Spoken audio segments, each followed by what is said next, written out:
as I guess you'll all know, originally the council was looking at demolishing the entire estate, that is the new estate and the old estate. And then, I think in December, wasn't it, they changed their plans and they decided only to focus on what they call Area A, which is this area here, rather than the old estate, areas B and C. Yeah? Is everyone's aware of that? Yeah. They've offered you, well, they said that they're looking at two options. The first one is for infill development on the estate, and I can see that you've attended these meetings with the architects and so on, and you've come up with some ideas for where infill housing could be built, from here, around here, up here, and so on and so forth. If the council goes for that option, if you choose that option, we don't really have a job here. That's fine, we're not worried about that. What we're concerned about is the option B, which, from what I understand, they're pushing you towards. And that is to demolish all of the new estate, the St. Raphael's estate, which of course has got all this lovely land along here, a very attractive river, and a beautiful view of Wembley Stadium. That's why we're here. So that everyone knows, Area A has 793 homes, so that's probably about 2,000 of you, I guess, maybe more, 2,000 people living in that estate.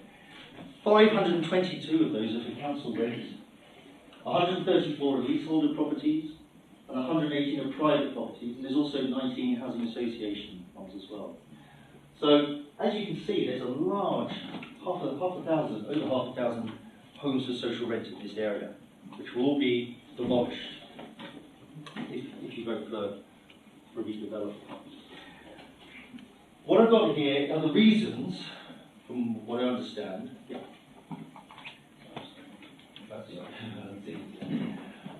These are the reasons, these are the primary reasons that Brent Council has been giving to you, from what I understand, from reading the literature and from talking to Scorps and Jane, about the reasons they're giving for why they're saying they need to demolish and redevelop your estate. There's other ones, but these seem to be the key ones. First, and I just want to point out here, everything I'm showing you here, through almost all these slides, these aren't my words, they're words taken from council documents. Okay, so this is what's being written. First of all, they say, one of the first ones is poverty. They say that 38% of children are living in poverty on St. Raphael's, compared to 19% across the whole of England. Twice as much. Okay, so there's a lot of poverty. That's what they say. Yeah. The second thing they say is crime. They say personal robbery is prevalent on St. Raphael's estate, increased by 100%, by 170% last year, compared to 52% across the borough. Yeah? The third thing they say is antisocial behaviour, littering, burnt out cars, disrupted children, teenagers, blah, blah, blah, blah. 4, so these are all problems which they're associating with your home, with your estate, your community. Sure. The next one is that there's a housing crisis, and there's over 12,000 households in Brent which are in need of affordable housing. Yeah? Not social housing, not homes of social affordable housing. And the last one is the condition of the housing stock. They say in 11 to 30 years' time, there have to be asset replacements would be due on your homes as they end their lifestyle. So these are the 5. Do you agree with this? Is this kind of what you feel? It's nonsense. I know it's nonsense, but do you think these are the main reasons they give? Now, what I'm going to do is give you the facts. They don't live here. So no, of course they don't live here. Of course they do. And thank you very much. You said that. But that's the information that goes to councillors to allow this process to start. Yeah. And the thing is, what they're telling you, we've done this, we've advised dozens of campaigns, and we've kind of it's the same thing every single time. It's the same reasons. You see it used again. It's got very little to do, or nothing to do with the actual. It's just the reasons they give for estate demolition. Now, this is the key thing about the estate regeneration programme. What the council says is the design nature of the estate is likely to be a contributing factor in these crimes. So what they're saying is something about the way your homes are built, the way they're laid out, the actual design of the estate, somehow causing crime, antisocial behaviour, poverty, all those other terrible things. Yeah? This is the right. So what we can say is we need to demolish the estate, and therefore we will improve the condition. facts. First fact, poverty on St. Raphael's estate. They just said that 38% of people living on St. Raphael's estate are living in poverty. And that's half as much as the rest of England. I think we're all Londoners here. We all know that London's got it's a little bit different to the rest of England, isn't it? In fact, across the whole of London, 37% of children live in poverty. So, given that we live on council estates, given that if you think about London, how wealthy London is, I think you actually live in a posh estate. I think you're living in an estate which is actually not at all poor. As estates go, one of the is a much more wealthy one actually. If you think about the distribution. It's a lovely estate. I think it's probably a written estate, and these facts prove it. These maps here, again, these are not our maps. These are taken from the government. They have this thing called indices of deprivation. They're online maps which you can go on to and have a look at. And what you can see here is that this is 2019. And if you look at this is about, where is it from? Deprivation affecting children index. St. Raphael's estate is actually lower than areas around here.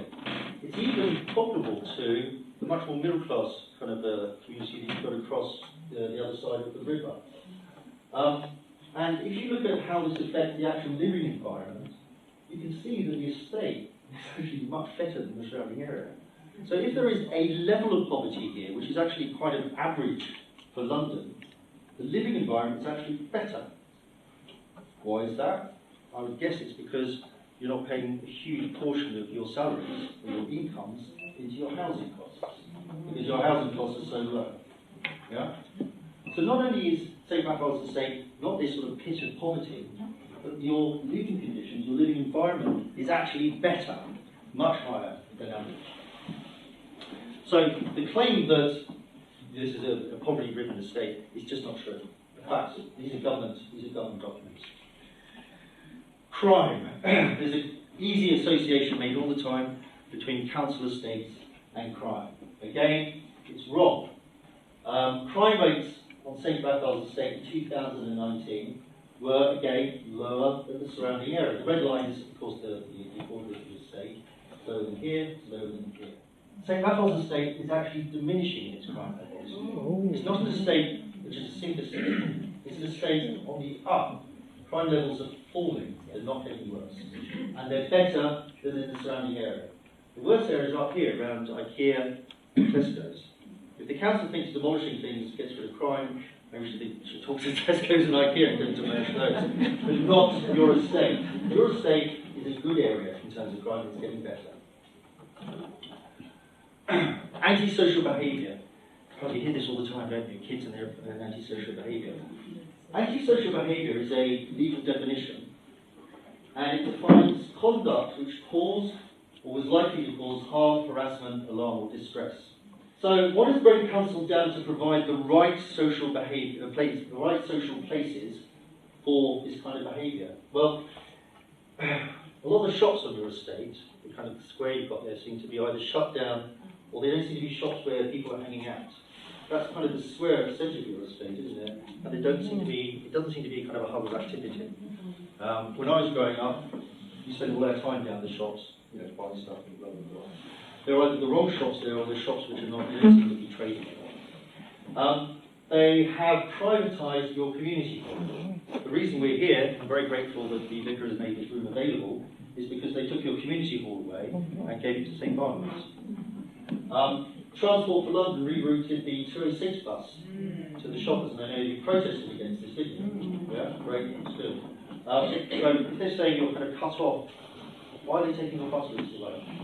They haven't provided sufficient play spaces for children. I've heard somebody sort of complain about it in the responses. Maybe they haven't provided enough sports facilities for teenage residents, although as Sports says, they are on the other side of the bridge. There's lots of these facilities here. They haven't provided apprentice workshops for young adult residents. They haven't provided communal facilities for elderly residents. If there are elderly residents who feel a little uncomfortable if they're walking home and there's kids playing football and kicking balls about them, maybe they need some elderly facilities where those people can go and feel a little bit more comfortable. So antisocial behaviour it's a bit rich for the council to say there's lots of antisocial behaviour on the estate, and yet they created it by taking away your communal facilities. Yeah? And what we want to do is bring those back. Then, this is the thing about housing. As we all know, London's got a housing crisis. But the crisis is of affordability. There's loads and loads of homes in London which are empty. We've got 3,000 properties, residential properties, worth over £1 million, which are standing empty and have been for a long time. We've got 20,000 long-term empty homes. What we need is not more homes, not more properties. We need homes that people can afford. Now, this is really important because Brett says we need affordable housing. What I've done here is I've created a bar chart based on rent levels for a 2-bedroom property, residential property, a home, in Brent in 2020-21. Social rent, which is what a lot of you will be paying now, is £106 per week. Yeah? This is for a 2-bedroom flat. What the council is promising to do is build affordable housing. Now, affordable housing is a very tricky term because it can mean a lot of different things. And these are some of the things it can mean.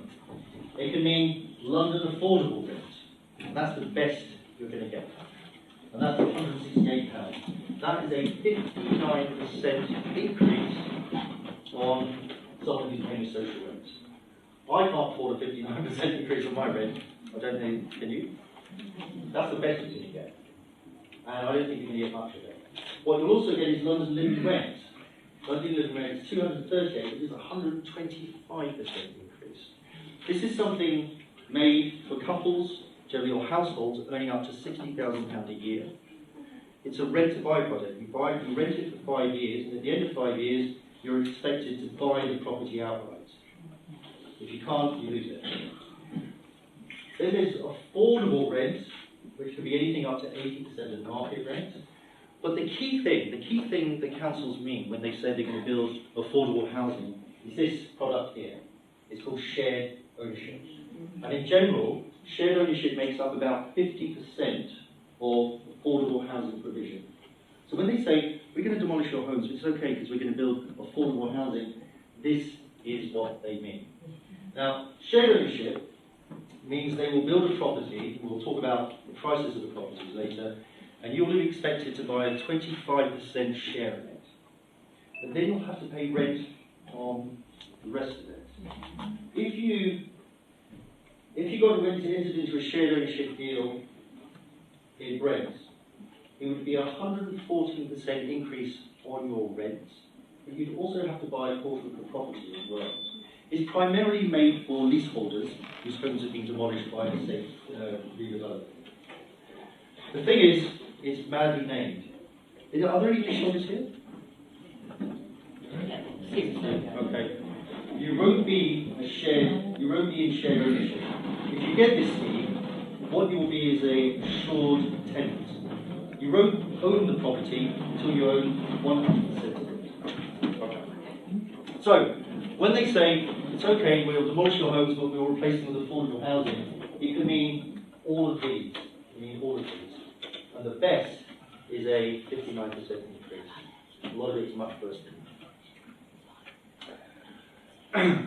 The final thing is the conditions of your homes. They say your homes are, what's the phrase they use? Coming to the end of their lifespan. Yeah?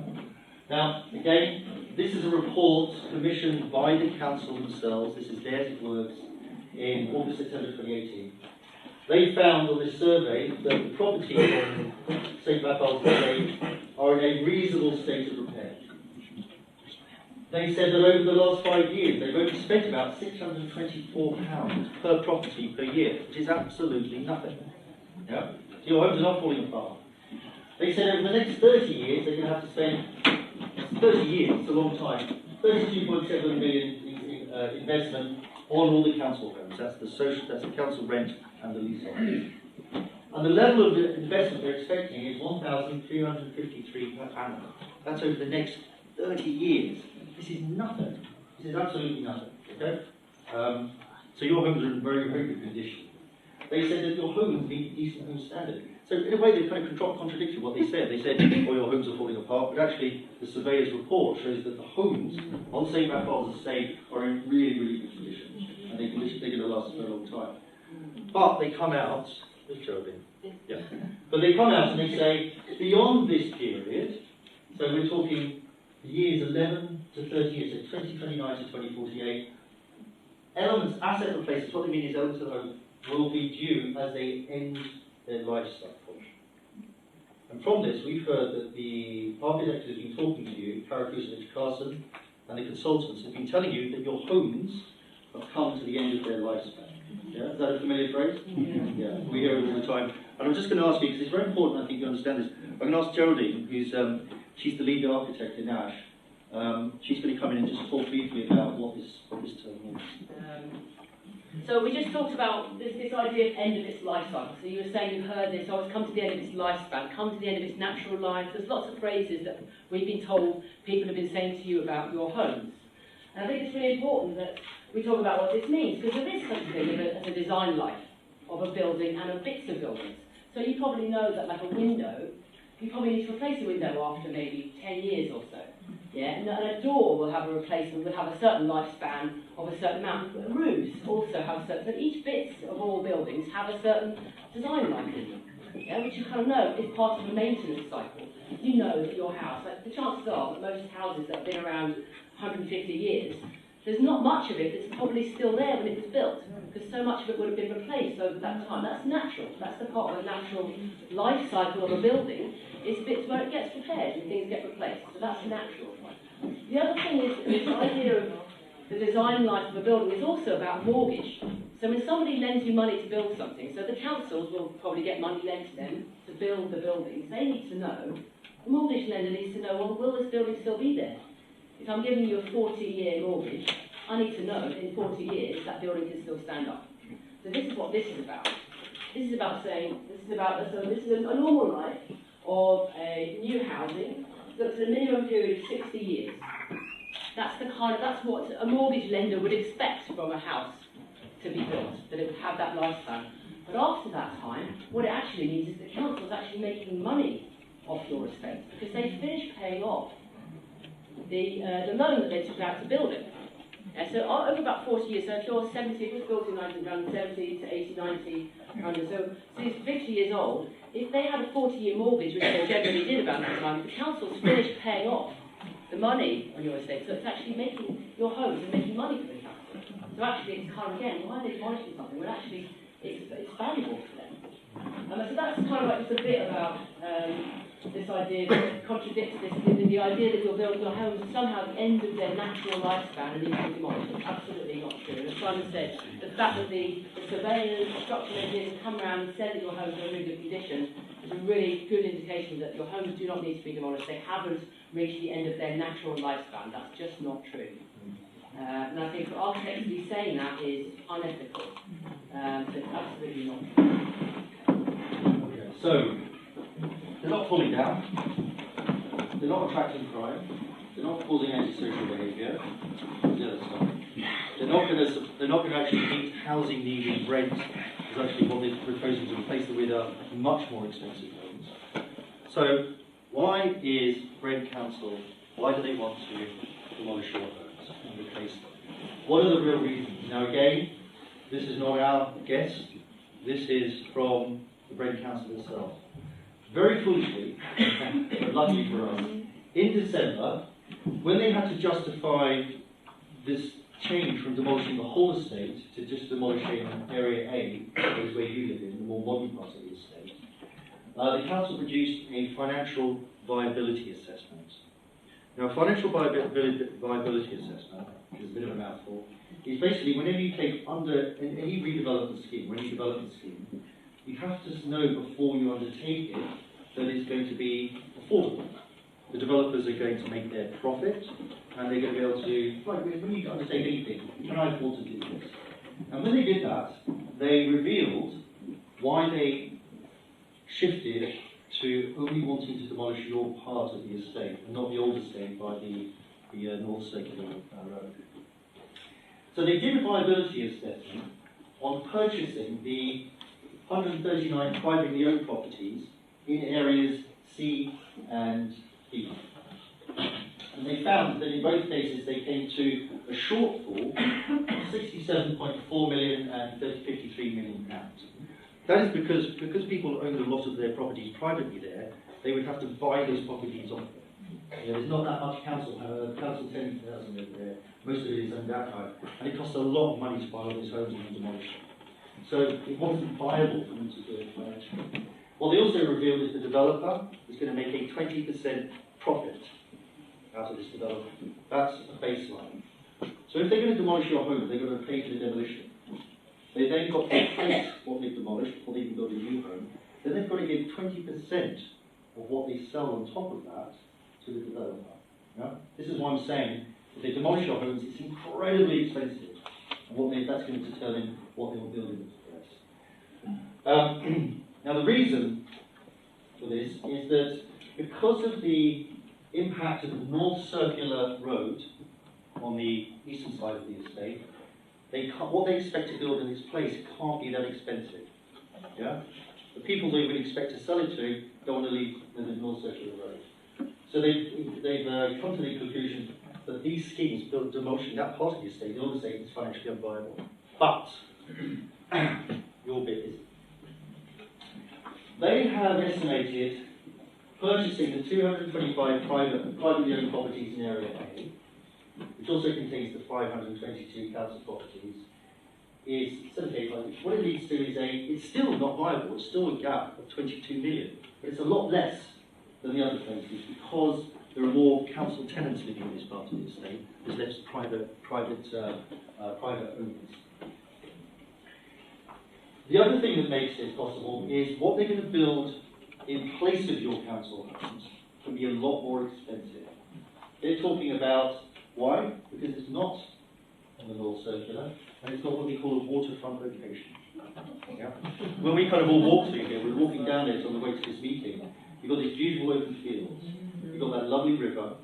It's really pretty around there, little trees and stuff. And you've got, I mean, I'm not crazy about it myself, but you've got this view of Wembley.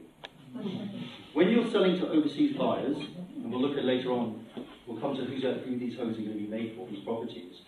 There's various things in London that everyone knows. There's London Bridge, Trafalgar Square, the Tower of London, whatever like that. And there's Wembley Stadium. When foreign buyers are trying to invest in something which they're never going to live in, they're going to then rent out, they'll go, oh, Wembley, that sounds good, that sounds like a good investment. That's what we're after London for. Now that means that they can get values of up to £7,500 per square metre. I'll tell you in a minute what that actually translates into. But I really want to emphasise this. There's still a viability gap of 22 million, which is quite a lot of money. So what they say is there is a potential of achieving higher sales values, and we can have further investigation into viability. The density, design, build costs and sales values of any potential scheme need to be considered in much greater detail in order to arrive at a viable scheme.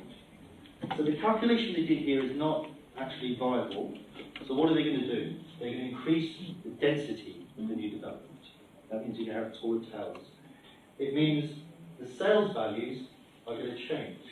That means more market sale properties, less affordable housing, a lot less London affordable rates. This is the council's own documents, okay? Let's look at what this means to you. If you're a leaseholder, there's not many leaseholders here, so I won't talk about this too much, but these are the estimated values of the homes on the estate, bungalows, flats, masonettes, 3 bedrooms, blah, blah, blah, blah. And these are the figures the council is quoting as the figures that they'll give you in compensation for demolishing your homes. Now, that's now. Okay, this is their market value now.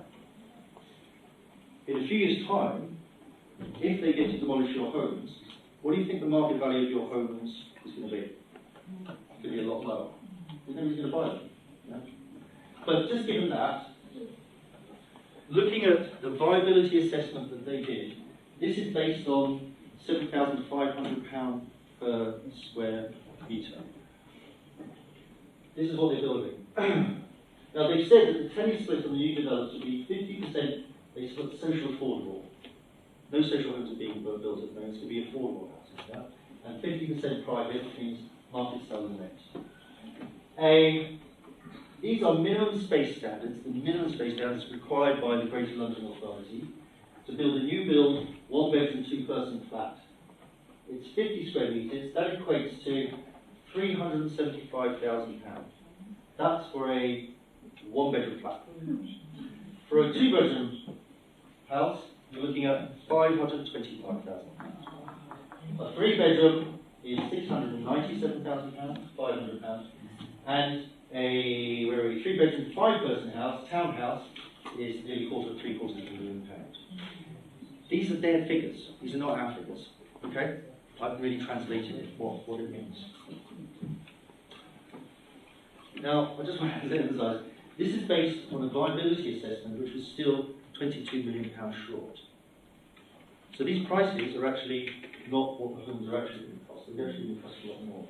And we know this because one of the things that I understand the council's been saying to you is, look at the South Kilburn estate redevelopment. Yeah? They've also said look at the Colville estate development in Hackney. These are prices from the viability assessment for South Kilburn estate. And it's even higher. A one bedroom home is over £500,000. Two bedroom is 672. A two bedroom, four person, £750,000. Blah blah blah, you can kind of see how it goes up. You're getting up to Read it aloud, people can't necessarily see it. Okay, sorry. A three bedroom, five person home is 882,000. A three bedroom, six person home is £1.5 million.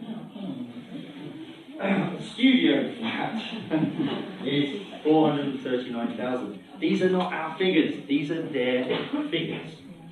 All we have to do is talk the truth. We don't have to make things up. Okay? Simon, you should point out those are all flats, no base depth, no house. These are from the, what is it say? South Kilburn. And he's going to come and talk to us about what's going on. We're very lucky in a way, you're very lucky, that you can actually look and find, this is what Brent Council was doing on another state redevelopment. This is the value of the homes they're going to build. This is what they have to build to cover the cost of demolition, of compensation for leaseholders, for loss of homes. This is the value you have to do. It's so expensive to build in London. So they're not ripping you off. This is the cost of redevelopment. This is what they have to build. And the architects, when we did one of the meetings, said that when they build houses, they tend to build 10% larger than the minimum requirement. That's going to be more than that. Now, actually, before I did this, I was going to say, this might make some of you very angry. It made us very angry when we saw it. In the viability assessment, this is South Kilburn Estate, okay, the figures I just showed you. There was a report by Strutt and Parker. They are the estate agents who are going to sell and rent the properties on the new development. Yeah? And they came up with a series of profiles of the people who could afford these figures. And I'm not going to go through all of this. This is the first people that they're making these homes for. These are the people who could possibly afford these crazy prices. Professional couple. Who are they? They're early to mid-30s. They have a double income and 8 children.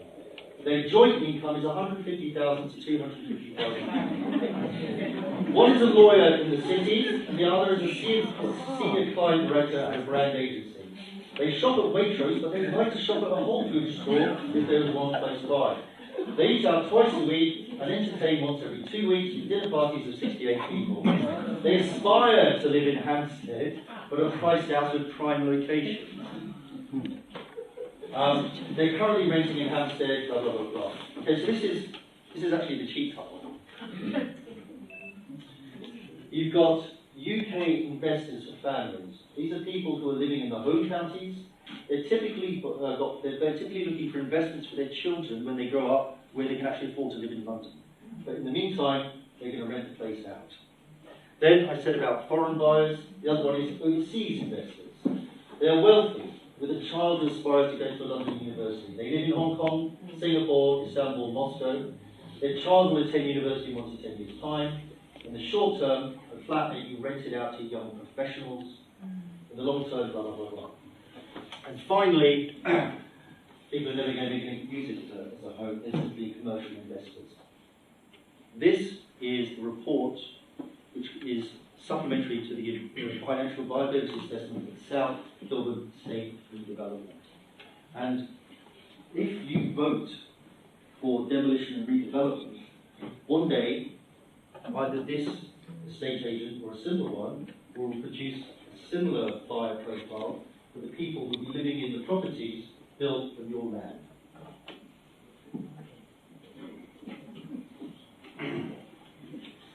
So, what are the consequences of this?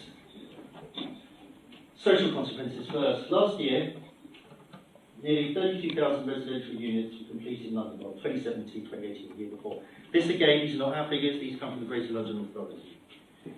27,000 of those were for market sale or rent. 2,800 were for shared ownership, remember I talked about that earlier. 1,400 were for affordable rent. 433 were for social rent. Yeah? Nobody is building social rent homes, nobody needs to put any figures in London at the moment.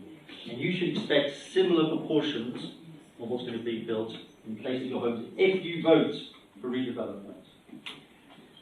There are, I don't know if any of you have kind of Googled this, but as I said, there are over 200, well over 200 estates, council estates, housing association estates in London over the last 20 years which have been redeveloped. Things like the Haygate estate, which is around the corner from where I live. 1,200 homes demolished, 2,500 built, a net loss of 952 homes for social rent. The Woodbury Down estate, 1,980 homes demolished, 5,500 replaced, really, really high level. And like you, they've got these lovely green fields from now on. Net loss of 600 homes for social rent. The South Kilburn estate, it's still in process now, so we don't quite know what's going on. 1,500 homes demolished. They're proposing to build 2,700 with 1,200 units of affordable housing. But what is that affordable housing? They're in cuts. We know what it is.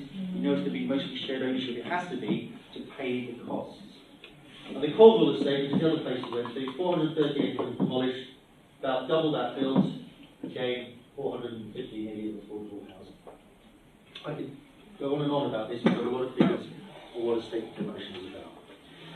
What are the other social, so one of the social consequences are mass loss of homes for social rent, homes that you're living in at the moment. The other one is what gets built in its place. Now, again, this is from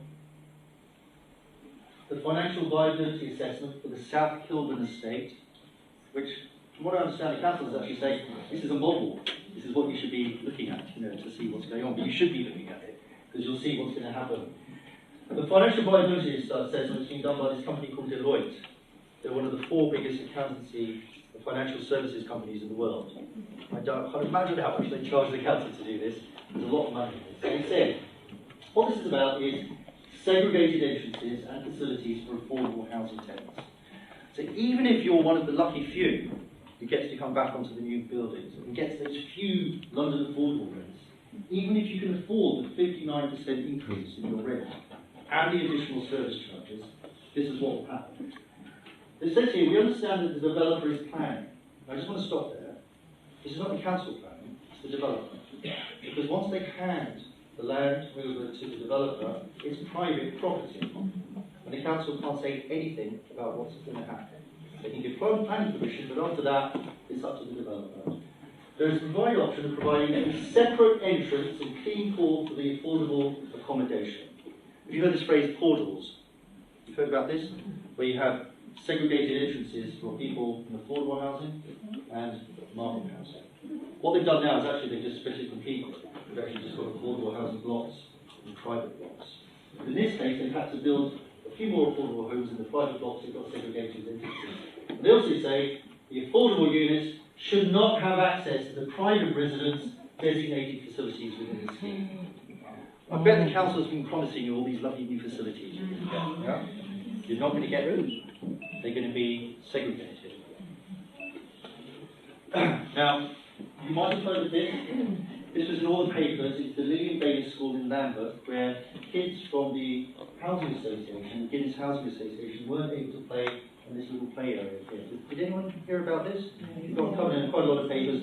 Sadiq Khan, Jeremy Corbyn, everyone was kind of saying, this is outrageous. How can we have segregated play areas? But they were actually kind of wrong about it. I actually live around the corner from here, so I went down and had a look at it.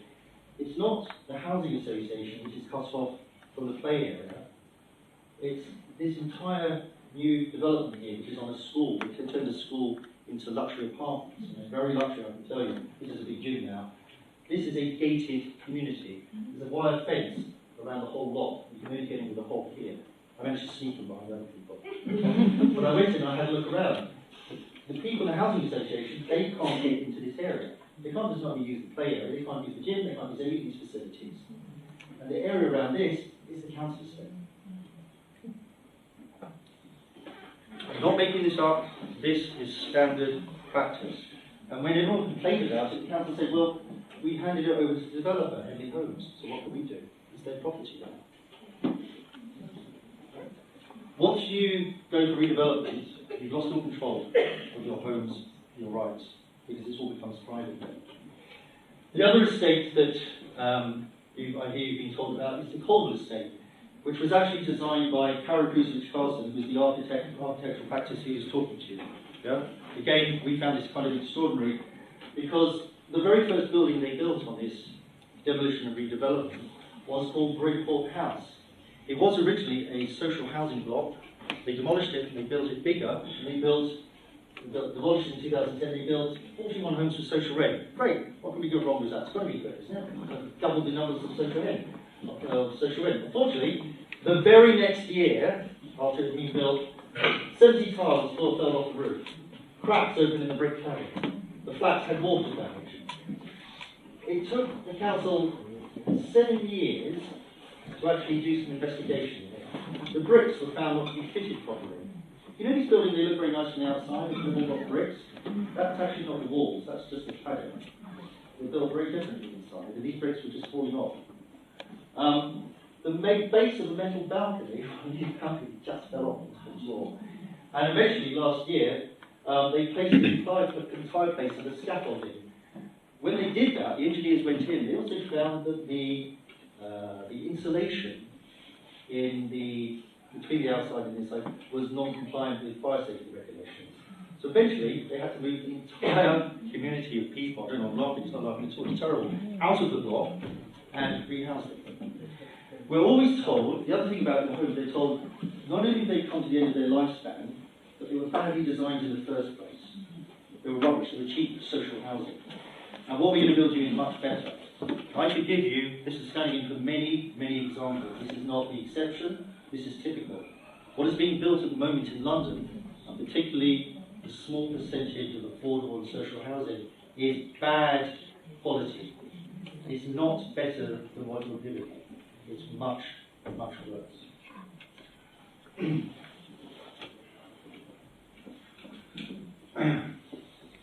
here's another example. It's kind of incredible that they've actually recommended these two estates to you as kind of like models of what they're going to build. This is the South Kilburn estate. This is a page from, was it Brentford Kilburn Times? And in 2013, the first stages of this, first of all, the homes they're going to build in the place, they're not going to be council homes, they're going to be housing association homes. You won't be council tenants anymore, even if you do come back. And this is London Quadrant Housing Association. They completed these 3 houses, Banking Policy and on. Immediately there were complaints, not just from social tenants, but from shared ownership, even from the private residents. So the stuff they're building is not only bad for the social housing tenants, it's actually just bad all round. They complained about disruption to the water supply, loss of hot water and heating, leaking balconies, damp and mould in a malfunctioning door entry system. Eventually, the leaseholders themselves had to commission a survey, not the council, not the housing association, the leaseholders, and they found that there were serious design faults that could only get worse if not dealt with immediately. They complained that L&Q, the housing association, which was now their landlords, ignored their requests for repairs for up to years. And when you become a housing association tenant, when you're no longer a council tenant, you get huge service charges.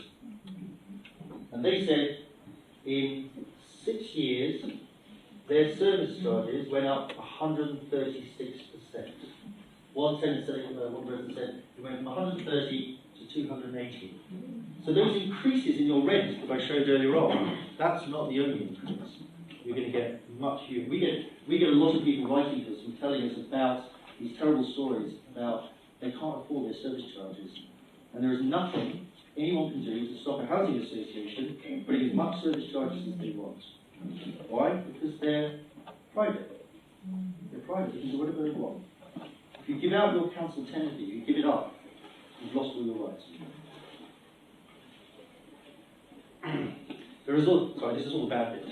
We're going to get to the good bits at the same in this stage in a bit. But I just want to tell you, I want to make it very clear to all of you, these are the consequences of allowing your homes to be demolished. The last one is the environmental one. Up to 40% of carbon emissions in the UK at the moment come from the construction industry. It comes from things like, I won't go through all of these because again you can look at these in the films after.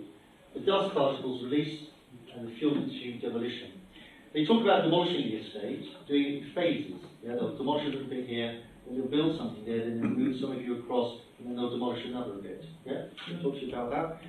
If they do that, I hope they don't, because I hope you're all going to tell all of your friends, don't demolish the estate. But if they do it, you'll be living on a building site for 15 years at least. There are enormous carbon emissions from the transportation and disposal of the waste, of the manufacture and construction of the new developments, of the increased energy use in the residences and the roads, because you're going to have a lot. If you increase the housing capacity here by 2.5%, 250%, it's going to be at least that. You have a lot more cars here, you have a lot more use of the services. There's also the demolition and disposal of 759 existing dwellings. I don't know how much of this is concerned to you, but if you are concerned about reducing our carbon footprint, and also about protecting the health of your children, or your family, or anyone else you know, don't demolish buildings. It creates an enormous amount of carbon pollution. And you should confront the council and the architects with how they justify doing this. So one of the things we can do is, how do we oppose this? So now we're getting on to the good stuff, okay? How do we stop this happening? The first thing you can do is, again, let's go back to this environment. This may not be the most important thing to you as residents, I don't know. It's not the most important thing to me. I care about the social consequences of the state demolition. The people who are living there, and what happens to that land, how it's used. Is it used to build homes people could afford to live in, or is it building homes for the kind of people you saw up there? But at the moment, there's a lot of public awareness about environmental damage, environmental change. I'm going to the catastrophe. So in a campaign, it's useful to address this. Now, the Mayor of London, in his London plan, has laid out his response to climate change. And he said, develop a proposal to make the fullest contribution to minimising carbon dioxide emissions. Blah, blah, blah, blah. If that is a real major concern, why is the GLA, why is the Greater London Authority going to hand over millions of pounds in subsidies to build affordable housing on a stable development, which is actually going to add massively to the carbon cost? Great Council itself says we want to enshrine the principle that developments could and should fund projects that reduce carbon emissions elsewhere in the borough. Yeah? So why are they going to produce huge amounts of carbon by demolishing your homes? There is a group called, or there's a declaration called UK Architects Declare Climate and Biodiversity Emergency. It's been signed by 875 architectural practices, but not the one who's working on your estate. And it says, we must upgrade existing buildings for extended use as a more carbon efficient alternative to demolition and new build wherever there is a viable scheme. Yeah? 875 architectural practices. It's a big campaign. So why are they contributing to demolishing your estate? And the Architects Journal, this is the biggest, yes, most, what do they call it? They've got a thing called the retrofit campaign. We must promote the reuse of existing building stock, support a whole life carbon approach in construction by insisting that all publicly funded projects, and this will be by the GLA, look to retrofit solutions first. That's to go back and maintain, refurbish your homes, make them better if possible. Don't demolish them. Okay, so there's a big feeling the GLA, the council itself, and certainly in the architectural world and the construction world, that demolition and redevelopment is not the way forward. It's just not sustainable anymore. And you should really use that. The other thing is the equality impact assessment. According to the Equality Act of 2010, you cannot discriminate against someone based on their age, sex, race, disability, sexual orientation, gender, reassignment, religion, belief, pregnancy, maternity, or marriage. These are all protected. So therefore, a council can't do anything that discriminates against someone based on that. Now, in the impact assessment produced by the council, into the impact that demolition and redevelopment would have on you and these protected aspects of your identity, they say the same thing over and over and over again. It's in every box. It says, the judgment to date on the potential impact of the policy or proposal on groups with each protected characteristic is based on the intention that housing, transport, environmental and community improvements and development opportunities will on the whole have a positive impact. However, until the options are developed, this cannot be analysed. You know when they're going to be developed enough, and they've got you out, and then they'll do an impact assessment. You need to say, if they can produce a financial viability assessment of how much it's going to cost, they know what the impact is going to be. So you should demand of them an environmental impact assessment, what is going to happen if they demolish your estate. But they also should produce an impact assessment on how this will infringe on your protected rights. Yeah? You must ask them to do that. We can help you with that. And then, I'm almost out of breath. And then there's admin. You know, I started off by saying we have architectural alternatives, a reaction to and a response to this.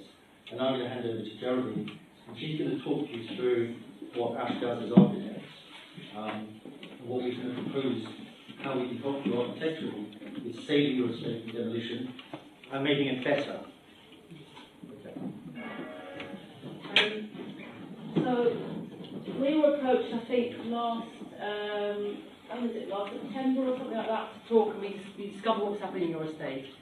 And we realised that you guys, there was a film that was shown, wasn't it, in June last year? Yes. During the summertime, a number of residents got together And decided to invite us along to see what could we do in this situation. Because what we've done in the past is we've worked with residents who come to us, and they said that there must be, well, we said there is an alternative. There are alternatives to demolition. That's been our basic premise, that there are always alternatives to demolition.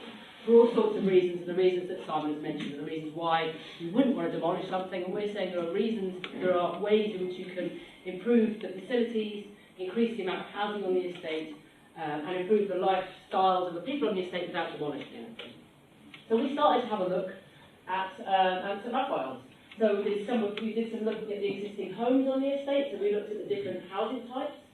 So we identified the maisonette blocks, so we called them housing type 1. We've got a number of the different townhouses, for example, and we found about, I think, 1, 2, 3, 4, 5, 6, 7, about 9 different, very slightly different housing types on the estate.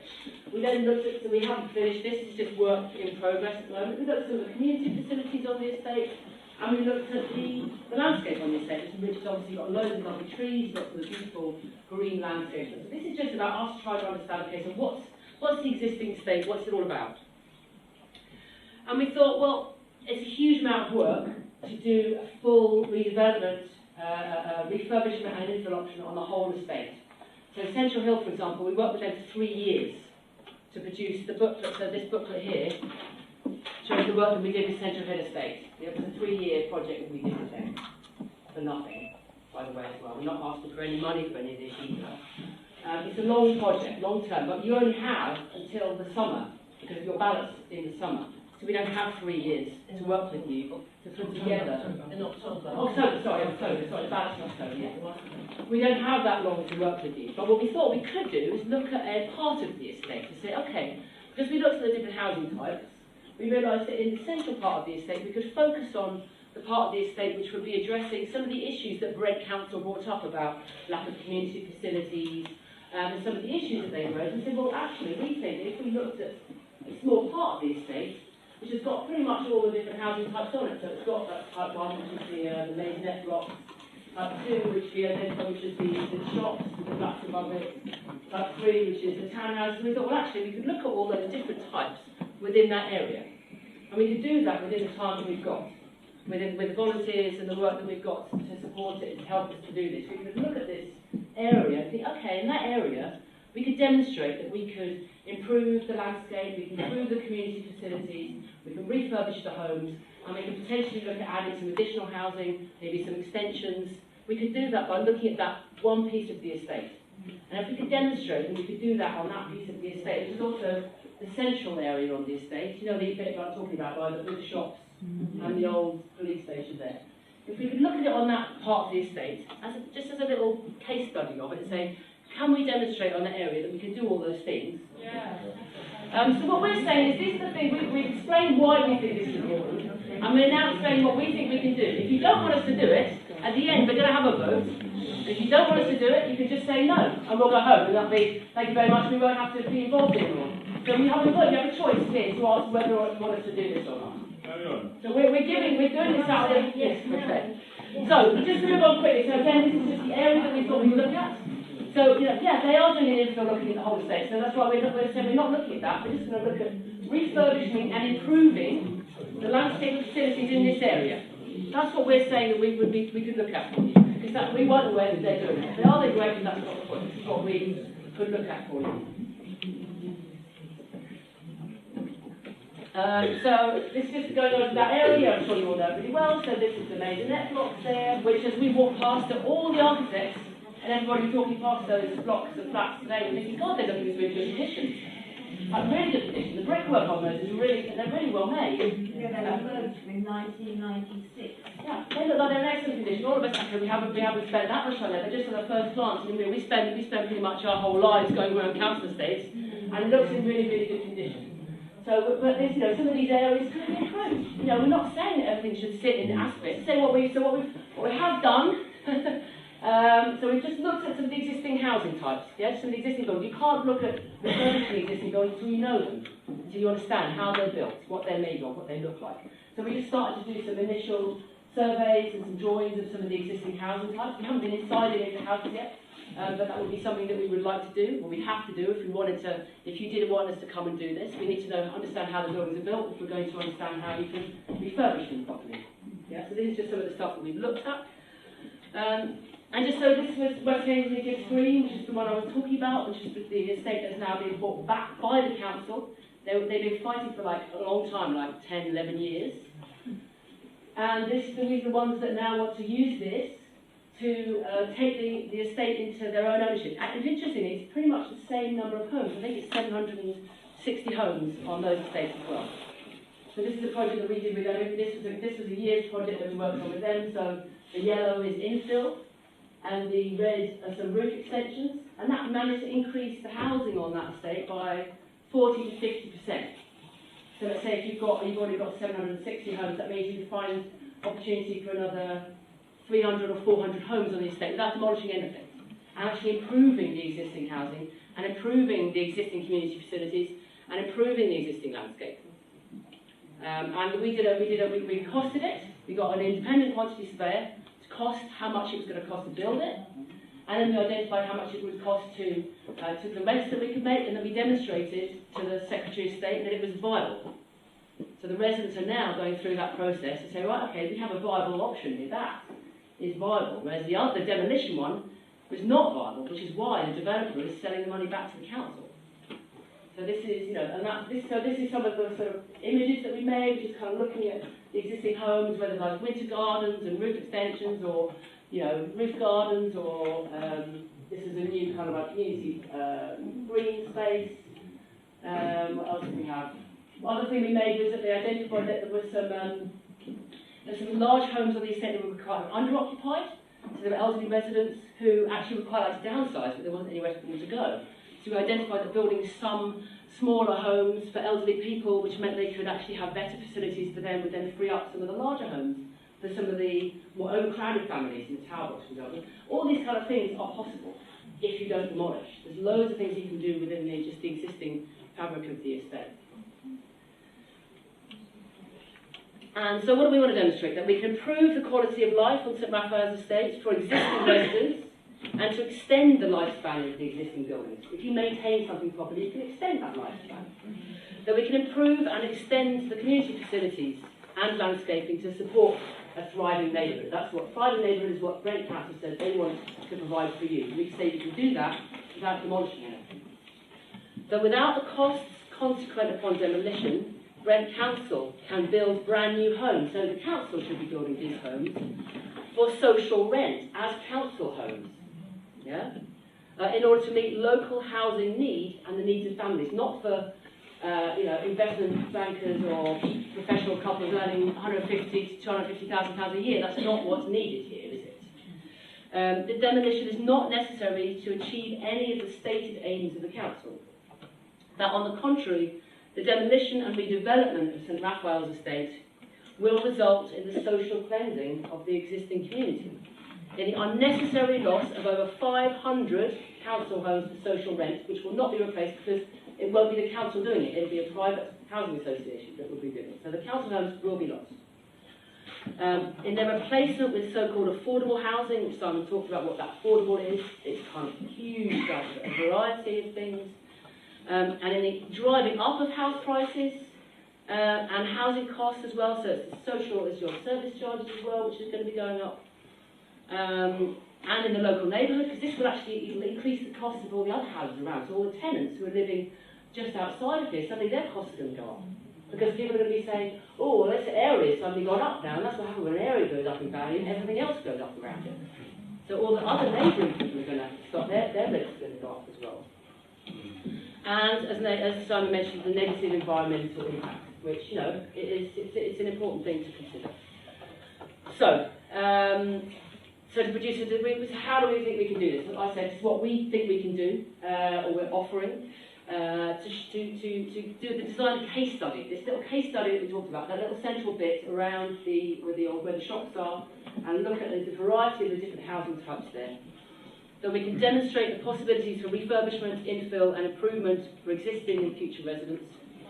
To produce the case study, it shows the possibilities of refurbishing and improving or re-providing the commercial and community facilities by exploring the possibility of roof extensions, exploring the possibility of infill. I know that they've already worked on infill, but we're also looking just on this little piece of the estate. If it's appropriate, to add numbers of additional housing for social rent. That's the key thing. They can't provide if they demolish it. They just can't provide it. And exploring and improving the public realm and landscape. As I say, we were walking around and saying, God, this estate looks really nice. Actually, the bins were moved around and a bit in a different place and addressed better. Then actually, you can address a huge number of issues by actually just making quite small changes. And potentially looking at the replacement of the disused police building, Henderson House, with a community-run, maybe a boxing club or similar community facilities for the young residents. One of the reasons Simon said the so-called antisocial behaviour, well, give them places to be social then. If you remove those social spaces, then what do you expect? So we need to be looking at how we can improve what's already here for the people that are here. And so what do we need to do this? And we see some of these are some of the things that we would be looking to find help with from other consultants. So some of them will be people here today. Others will be a viability assessment of the refurbishment and infill option. We need an independent environmental impact assessment. So that's one of the things that Simon said as well. We need to demand from the councils they produce that. We are also hoping to have an environmental engineer to do an environmental impact assessment from our side. The council should be doing this. A full financial viability assessment of the council's plans to demolish. They haven't provided that information. A lot of the time it's redacted. You have big black. If you look at any of these council papers, everything's redacted. It's all blacked out, all the numbers. So you need to be demanding transparency of that information. So showing on what the numbers would be, the tenure types, the sale prices and rent levels, that should be available to you before you can vote on it. How can you vote on something if it's all like, well, it's kind of in a small print and we don't know yet until we get someone on board? Well, it's like, how can you be voting on something that you don't really know? There's no guarantee. And the means to, so we will also need the means to inform and advise as many residents as possible on the cost of demolition. So effectively what we put here today.